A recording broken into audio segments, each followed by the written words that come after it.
এসেছি, রাজশাহী যাব, কোনো টিকিট নাই। 100% অনলাইনে না দিয়ে কিছু যদি প্ল্যাটফর্মে রাখতো বা কাউন্টারে রাখতো তাহলে আমরা পাইতাম। মাত্র 1 ঘন্টায় বিক্রি হয়ে যাচ্ছে ট্রেনের ঈদের অগ্রিম টিকিট। টিকিট বিক্রির দ্বিতীয় দিনে এই চিত্র পশ্চিমাঞ্চলের। কাঙ্ক্ষিত টিকিট না পেয়ে বিপাকে অনেক যাত্রী। তবে রেল কর্তৃপক্ষ বলছেন অনলাইনের কারণে টিকিট কেনায় ভোগান্তি কমেছে।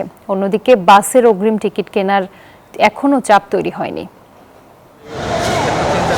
রাজধানীর কমলাপুর রেল স্টেশন কাউন্টারে নেই টিকিট প্রার্থীদের ভিড়, কারণ শতভাগ টিকিটই বিক্রি হচ্ছে অনলাইনে। 24 মের অগ্রিম টিকিটের পদ্মা সেতু, মেট্রো রেল এবং এলিভেটেড এক্সপ্রেসওয়ে নির্মাণের গর্বিত অংশীদার বসুন্ধরা সিমেন্ট। চাহিদা ততটা বেশি নয়, তবুও 1 ঘন্টার মধ্যেই সেই টিকিট বিক্রি হয়ে যায়।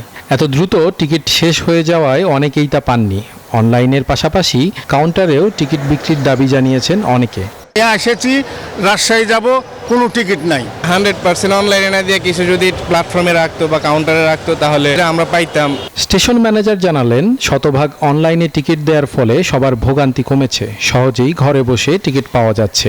চাহিদা বিবেচনায় যাত্রার দিন 25% আসনবিহীন টিকিট বিক্রির ব্যবস্থা থাকছে। পশ্চিমাঞ্চলে সকল টিকিট বিক্রি শেষ হয়েছে। প্রতিটা ট্রেনের যাত্রা 2 ঘন্টা পূর্বে 25% নিম্ন শ্রেণীর স্ট্যান্ডিং টিকিট কাউন্টার থেকে দেওয়া হবে। 100% টিকিট অনলাইনে দেওয়াতে ভালো আছে, কারণ এটা মানুষের কষ্টের কিন্তু একটা লাঘব হয়েছে। আগে কমলাপুর স্টেশনে আপনারা দেখতেন একদিন আগে এসে মানুষ কিন্তু এখানে ঘুমাতো, তো এখন কিন্তু সবাই বাসায় বসে নিজে কিন্তু টিকিট কাটতে পারছে। বাসের অগ্রিম টিকিট কাউন্টারে বিক্রি হলেও রাজধানীর গাবতলী বাস টার্মিনালেও যাত্রীদের ভিড় নেই। ইতিমধ্যে 25 ও 26 মের টিকিট বিক্রি হয়ে গেছে। অন্যান্য দিনের টিকিট সহজেই পাওয়া যাচ্ছে। ভোগান্তিবিহীন টিকিট কিনতে পেরে খুশি অনেকেই। 1550 টাকা যেটা তার নির্ধারণ খরচ ওটাই নিচ্ছে, 72 টাকা নিচ্ছে না। 25 আর 26 এই দুটো দিন আমরা মোটামুটি 70% টিকিট বিক্রি করতে পারছি। শুক্রবার বিক্রি হবে ট্রেনের 25 মের অগ্রিম টিকিট।